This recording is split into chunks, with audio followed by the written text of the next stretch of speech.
You're now listening to the Tax Smart REI podcast, the number one tax podcast for real estate investors.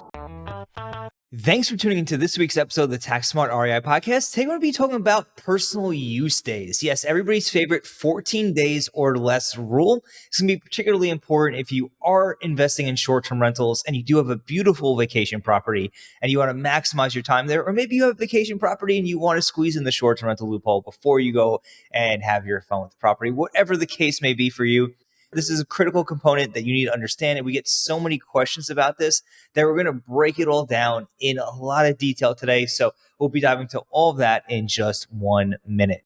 Pure Property Management is recognized by Forbes as one of America's best startup employers and is transforming rental property ownership. The company helps you maximize returns through expert insights and proactive management. With a unified tech-driven approach and dedicated local teams, Pure ensures a hassle-free experience for property owners like you. Backed by over 2,000 years of combined expertise and with more than 12,000 five-star reviews, Pure has become a trusted partner for simplifying investment journeys and making rental property ownership truly rewarding. To learn more, visit rentpure.com. Again, that's rentpure.com. We'll see you over there, but for now, we'll dive right into today's episode. All right, and we're back. And today, again, we're going to be talking about short-term rental personal use days. There's personal use days in general. How often can you use your short-term rental property for personal use? What are the fine lines? What information do we know? What are the gray areas? What are the frequently asked questions? That's the stuff we're going to be addressing today. But before we kind of just dive right into everything, Ryan, is there anything you want to say on this? Do you get a lot of questions on this? The most common question I get is, how does the IRS know if I have a personal use day? So I think we should unpack that a little bit more. And the simple answer is there's probably multiple ways that they could look at that, but it certainly is difficult. Just as we might talk about real estate professional status on other podcasts or keeping a time log for getting material participation, how do they know that you're actually spending that much time, right? Yeah. So we'll talk a little bit more, I think, later on as we talk about certain court case and whatnot, credibility, time logs, things like that. But that's a question that I think a lot of people have that I think we'll explore and break down a little bit more later. Yeah, absolutely. All right. So kind of just to give a preface to this here today, if you're just tuning in for the first time, maybe you've not been a long time listener, I'm going to go through a quick recap of the short-term rental loophole and then some of the personal use rules. And if you've been a long time listener, you're probably rolling your eyes, probably heard this before, but it's a necessary stepping stone before we dive right in. Okay. So short-term rentals, right? If you have a rental property with an average period of customer use of 7 days or less, and you materially participate in that short-term rentals operation, so you're basically being the property manager for that short-term rental, then the losses from that short-term rental will be non-passive and can offset your W-2 or active business income. Okay, so that's kind of the premise of this here. Now, the issue comes is most of the time, if you do have a good short-term rental, it's probably going to be an attractive vacation property or rental property that you might want to stay at. So what ends up happening is we run into a rule of how many days can you stay at this property before you run into trouble. And the answer to that, it's going to be the greater of, 14 days or 10% of the days rented. Now, for many of us, it's going to be 14 days or less. Just keep it nice and simple. But let's say you rent your property for 160 days for the year. Well, now it's 16 days, okay? I think the maximum is 34 days, right? Is the maximum if you rented it almost the entire year, right? But the point is, it's the greater of 14 days or 10% of days rented. That is the limit. Now, if you go over that, your property is considered a residence. And when it's considered a residence, the losses or the deductions, rather, the expenses are limited to the income that the property produces. In other words, it cannot produce a loss you can use to offset your W-2 or active business income or any income, okay? It just gets carried forward the next year for this specific activity. But with that, we get a lot of questions around the specifics, like what exactly is personal use, who can stay at the property, things of that nature.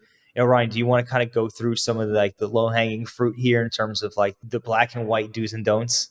Yeah. Obviously, yourself would be a personal use day. So say, right, Tom, you own a short-term rental and you're like, hey, I'm going to go there for a long weekend and just relax, just like anyone else, right, who might actually pay. Okay, clearly that's personal use. You're not going there to work for the property, and we'll get into that nuance here in a little bit, but you going yourself would be an example.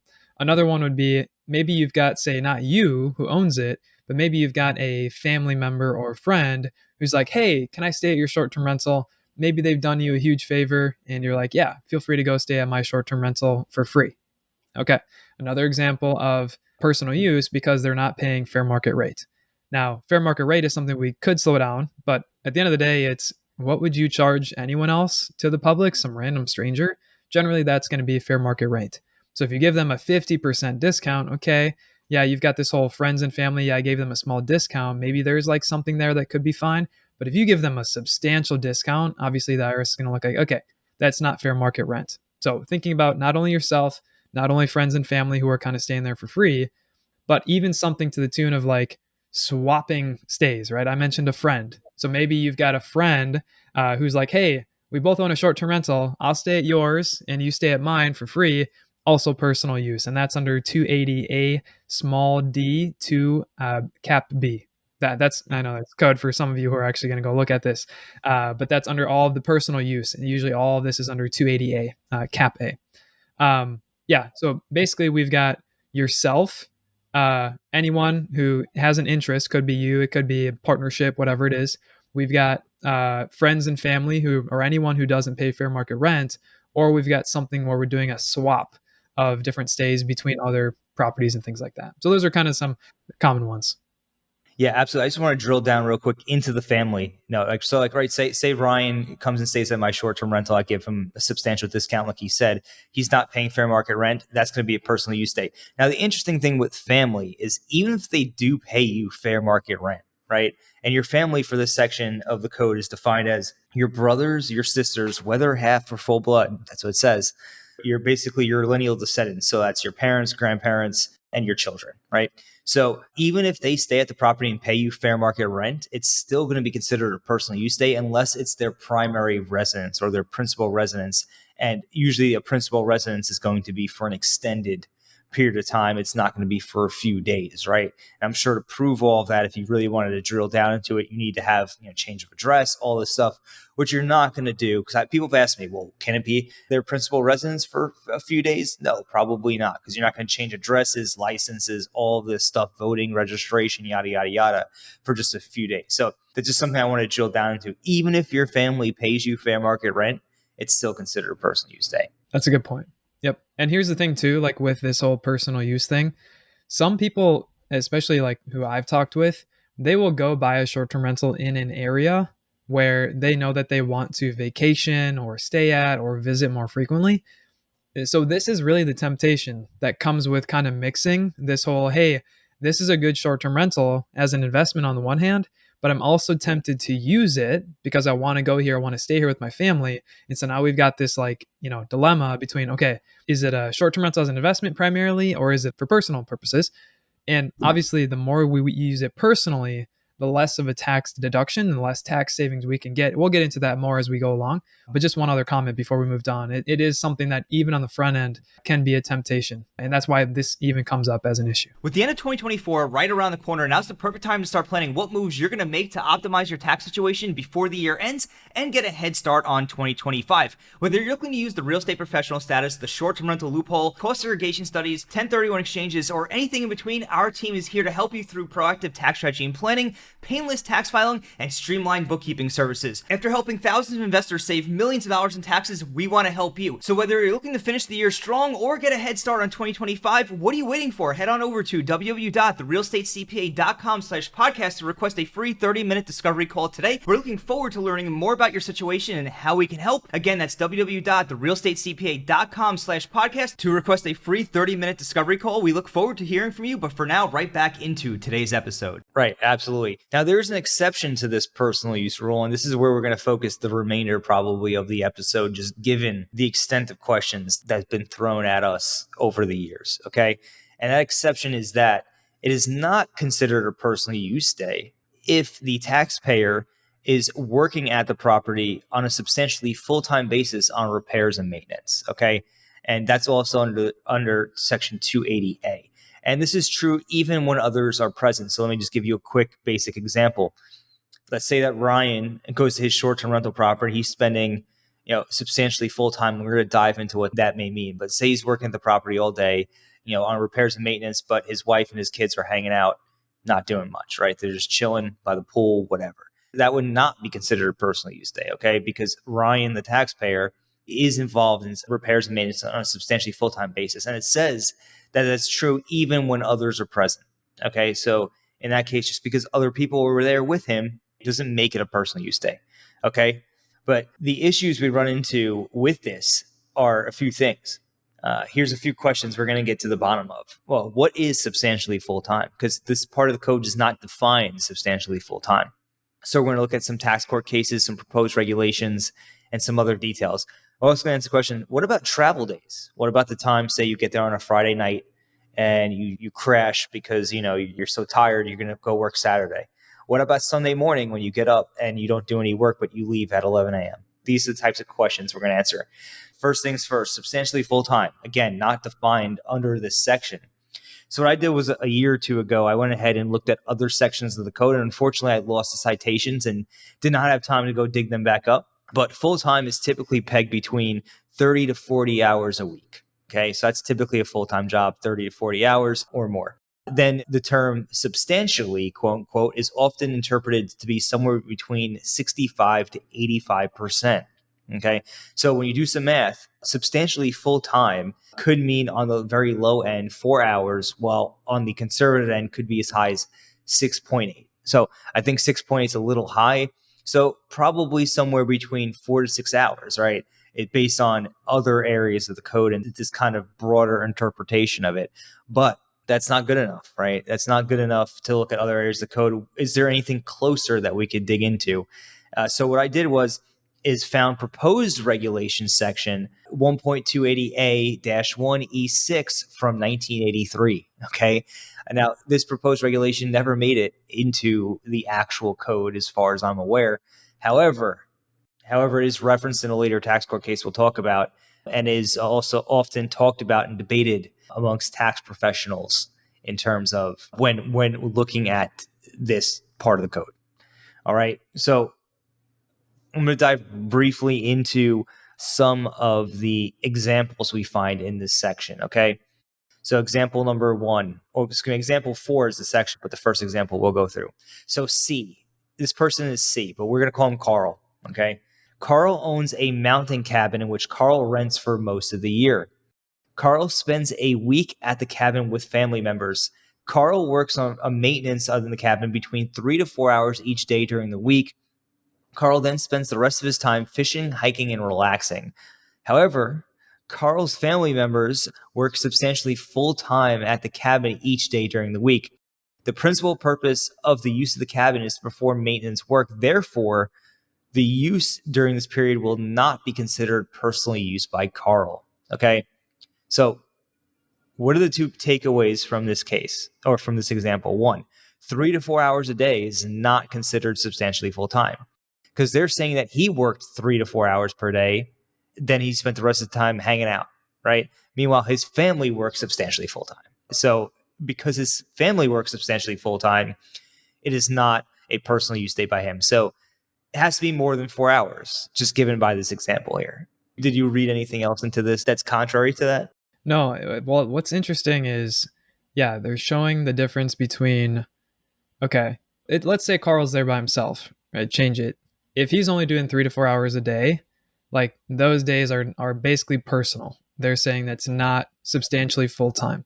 But the nuance, which is interesting here, and we'll keep going through more examples for those of you listening, but the nuance here is that, actually, Carl's family could play a part in his personal use days as the taxpayer owner of this, which is very interesting because, again, they ultimately kind of conclude this by saying the principal purpose of the use of the cabin is to perform maintenance work. So they were looking at, yes, if it was just Carl, which is not the example, he wouldn't be doing it.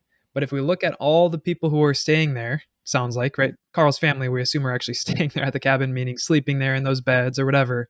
If we look holistically at the use during that time, well, actually, yeah, the main purpose of the use of the cabin during those days is to perform work and specifically maintenance, right? So the interesting thing here that I like to point out as I have read this is it's interesting that they specifically say maintenance work, okay?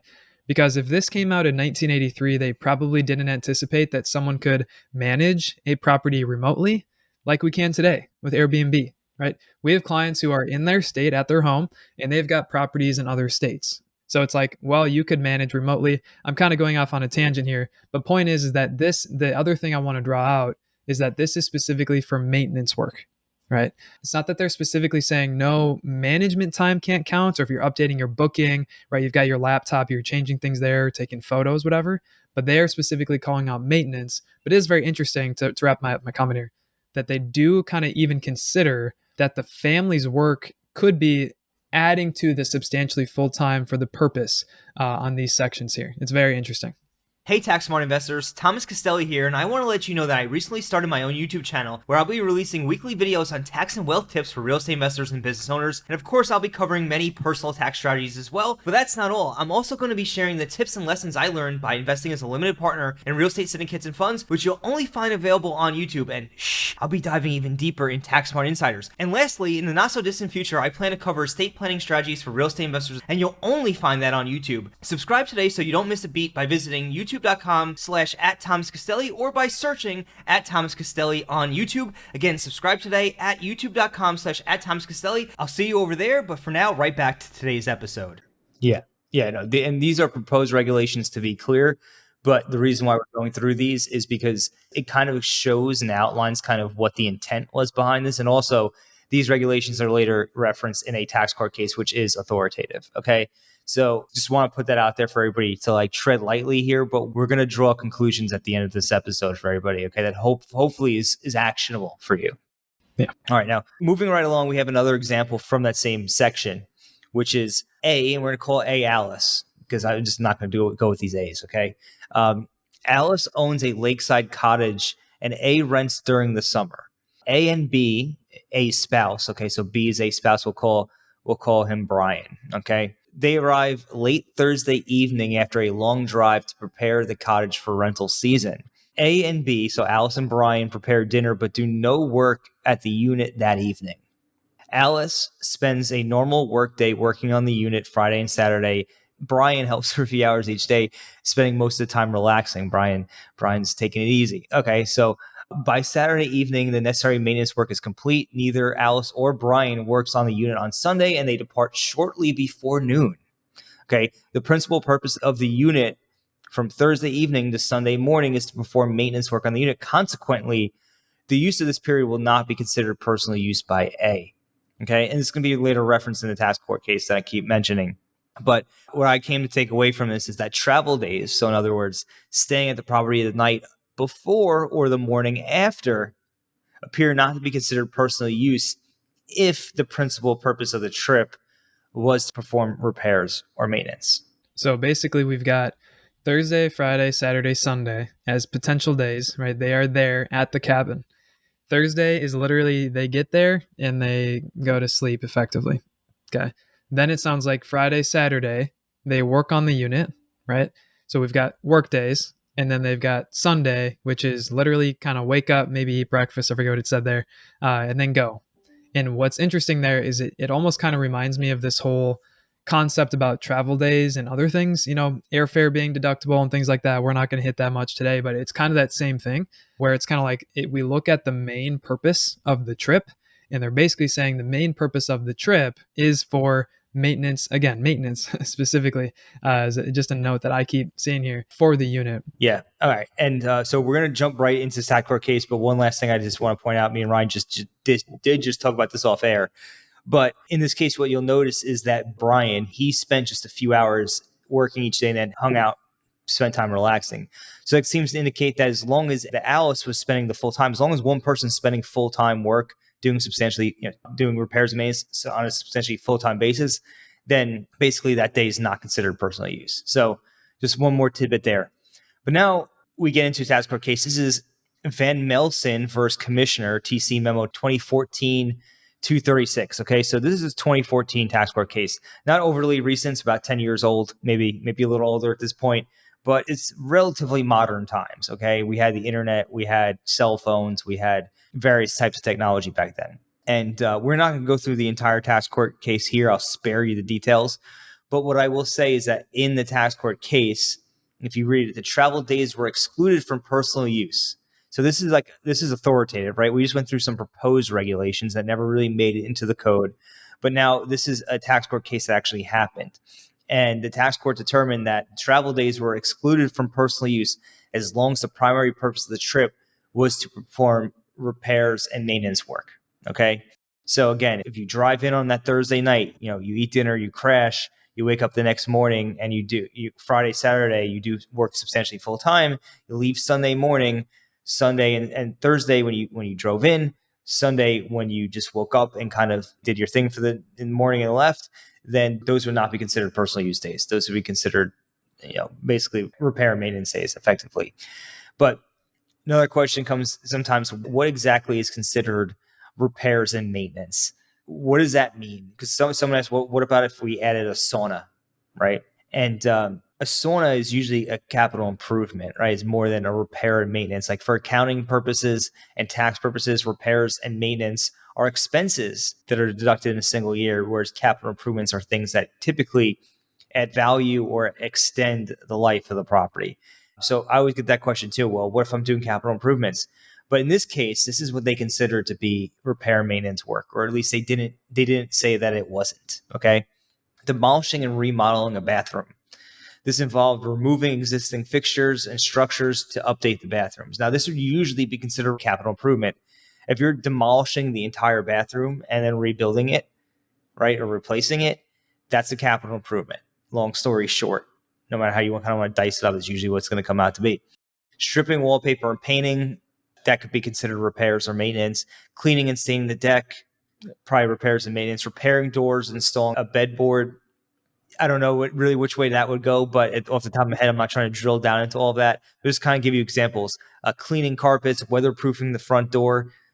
These things were considered repairs and maintenance. And most of them seem like they're repairs and maintenance. The only thing unless you disagree, Brian, I would say would be demolishing and remodeling the bathroom. To me, that's a capital improvement. Yeah, it probably depends on all the things that are going on there, but I'm guessing in this court case, they don't mention the de minimis safe harbor or anything like that has any sort of implication. So it probably is just two different things. So it sounds like the words or definitions of repairs and maintenance are a little bit more broad in the context of this whole personal use of a short-term rental than specifically what we might think of, hey, I spend money on a repair type thing or maintenance. Hey, is that deductible under the 2013 tangible property regulations, right? Stuff like that. They're kind of seem to be not directly correlating them, but that was kind of the distinction we're also trying to draw because people have heard us talk about de minimis safe harbor, routine maintenance safe harbor, stuff like that. It doesn't seem that they're necessarily using that from what it sounds like to determine what is a repair and maintenance, but it's actually the things that you just went through. Yeah, and I think the biggest takeaway for me from Van Melson was that they kind of made these proposed regulations almost authoritative in that the conclusion was they excluded the travel days as personal use days. That was kind of the biggest takeaway. But then, you mentioned at the top of the episode, one of the biggest questions you get is how will the IRS know, right?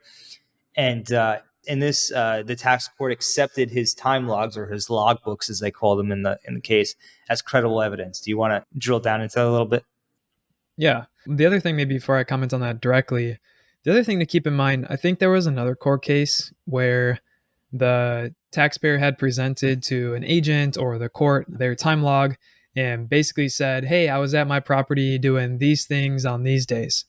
And I can't remember how it came up in the court case, but basically the IRS agent or judge got their hands on the bank documents or something, because oftentimes they'll ask that in an audit, hey, send me your bank statements or send me these invoices, things like that. And basically they come to match the time log to the bank statement and basically came to find out, hey, this says that you were in London or some other place, but your time log says you were at the property. What's going on there? And so then they basically found out they were lying and they weren't credible, right? So basically my point in just mentioning that is you basically there's ways that they could try to figure out, are you being legit here with being credible to say you were there at this time doing these things?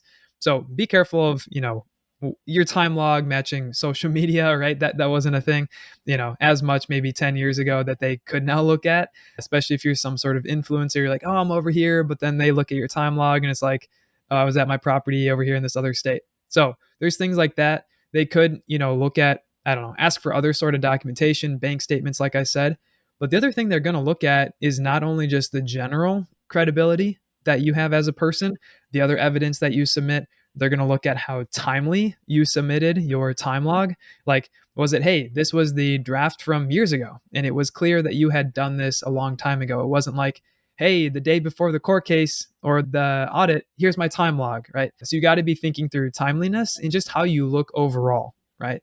But the other thing too, to keep in mind, if they're looking at your time log, they're generally going to take a quick look to see, does anything in here stand out? For example, do you spend every single day exactly 4.00 hours? Okay, maybe that looks a little fishy, right? So things like that, where it's like there's going to be some triggers here to say, does that make sense?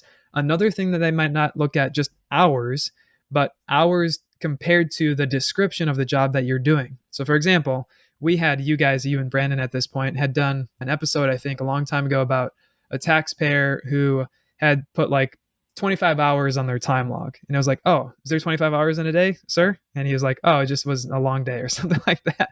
But then there's also the comparison of how long did the specific project you said you were doing actually, take for someone else to do, right? Because you might say, hey, it took me 10 hours on your time log to repair a toilet.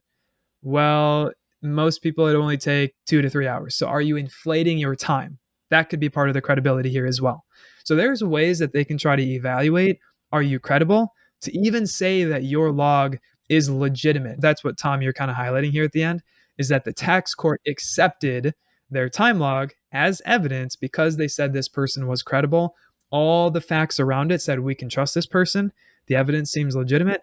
They didn't make this up. They're a credible person. So as far as that question that comes up to me, literally every single time I've talked about this topic, yes, it's going to be hard because they don't have a security camera inside your home to see, oh, when did he start and when did he stop and what was he doing outside and blah, blah, blah.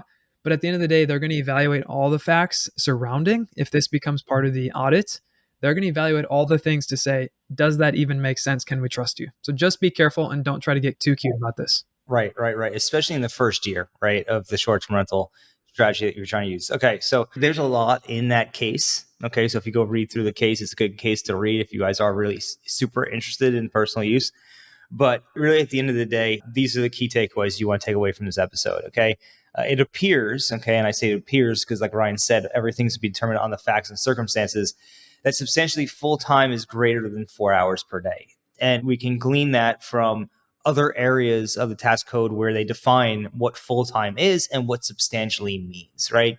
In addition to that, the proposed regulations basically said that Carl, our friend Carl, he was working 3 to 4 hours per day. That was not considered substantially full-time because his family was. So they're basically saying in that case, his family was working more than him. It's basically what they said.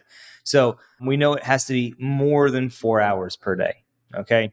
We also know that others can be at the property as long as somebody is working at the property on a substantially full-time basis.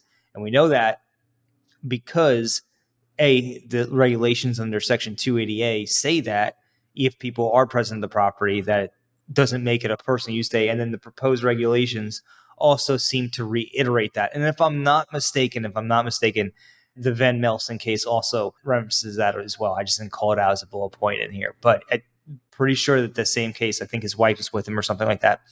And she may not have been working the entire time. Okay. Now, the next thing is mixed use. And this is something I should have called out in the Van Melson case. But in the Van Melson case, there was numerous trips that this gentleman had went on, or they have went on. And in there, some of those trips were more personal use. Some of them were more repair and maintenance heavy. And what they determined is that if the number of personal days exceeds the work days, then the trip may be considered personal. And then those travel days that we're talking about would be considered personal days.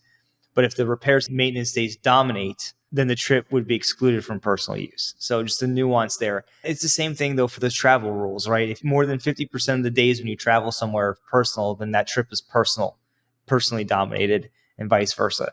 So that should have been included in under Van Melson, but somehow under the key takeaways. Keep a time log. Okay, keep a time log. We know that in Van Melson that the time log was considered credible. And then the last thing that I have here, Ryan, I don't know if there's anything you want to add after this, but someone had told me recently in life, sometimes it's better to keep it simple, stupid, right? Kiss kiss. Okay. If you're trying to use the short-term rental loophole, and it's kind of what the premise of all of this is about here, today's episode, limit the amount of personal use days to 14 days or less. Let's keep it really simple. 14 days or less, don't go to the property, don't invite your family to the property, don't tell your friends they could stay at the property for less than fair market rent during that first year, right? That's the first thing. Just keep it simple, right? What if you stay 16 days thinking you could rent it out for 160 days but fall short, right? Don't do that, right? 14 days or less the first year. Also, use some common sense here with repairs and maintenance days, right? If you're only going there for 2 or 3 hours per day, probably not going to be considered substantially full-time. Full-time is going to be at least 4 hours, if not more. Okay, so that's all I'm saying here. Don't, like Ryan said, don't get too cute in this first year. Keep it really clean cut. And then after the first year, after you capture those tax benefits, you might have some more wiggle room, right? In terms of how much personal use you want to use or how much risk you want to take coming close to the line here. But that's kind of the bottom line for me. If you want to use the short-term rental loophole, keep it simple, stupid. I'm not saying you're stupid out there who's listening. I'm just saying that the more simple you can keep it, the better. Yeah, definitely agree. And if you want to maximize the two concepts of keeping it simple, right? 14-day rule, I get that because it's the greater of 14 or 10%. It's never going to be less than 14, right? Right. But if you want to now maximize your tax savings, which are especially going to come in the first year if you're meeting the short-term rental strategy and doing a cost seg, if you want to maximize your savings, just don't stay there for any personal use days the first year, okay? Because that's the year that you're doing the cost seg. You don't want to have this sort of like proration between personal and rental, right, in the first year. And that's something we've talked about on other episodes, and I'm just kind of referencing it here. But if we have any personal use days in a year, that will have a negative tax implication. Okay, period.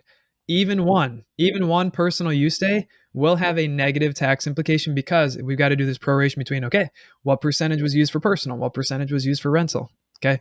Even if it's 1%, the numbers might be small, but you are getting 1% less for depreciation, mortgage interest, insurance, property taxes, all these things, right? So some people think, oh, if I'm less than 14, no tax implication. That is completely false because you have to still evaluate what percentage was used for personal versus what percentage was used for rental. But completely agree. Keep a time log. Keep in mind the whole travel days. That has been a common question. I feel like that's come up. Like if I'm traveling there, but the other days are basically for business and working on the home for maintenance, yeah, those are not going to be considered personal. It's actually, like you said, Tom, like travel days, kind of like for that travel concept that we talk about. If it's primarily for business or maintenance in this example, then it's not going to be considered personal use, which is great. That's great news. Yeah, so keeping it simple is impactful. Keep a time log. Make sure that you're doing things that are legitimate and are credible. And at the end of the day, the biggest risk is that you get audited and you lose. How do you prepare yourself for that? Keeping a time log. Don't do anything fishy. Don't do anything too cute. You want to just reduce the amount of questions that you have.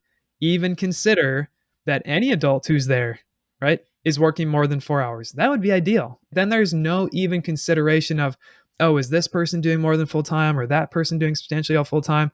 Maybe it's just, hey, you and your spouse go with your kids. Can you both get 4 hours? Right? That might be even safer because some of these things are proposed regs and things like that. There's things that are going to continue to come out, but I would just push people towards, if you want to be really conservative, just have every adult who's there get a bunch of time, more than 4 hours for sure, just to keep it safe. But if you want to kind of get more, in the gray here, that's kind of the things that we've discussed. But otherwise, yeah, great takeaways.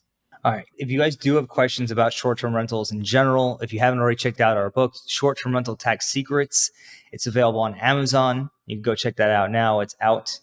And if you are looking to work with a tax strategist on a plan to properly execute strategies like the short-term rental loophole or the real estate professional status, cost segregation studies, 1031 exchanges, so on and so forth, you can go ahead and you can request a free discovery call, see if we're a good fit, by going to www.therealestatecpa.com/podcasts.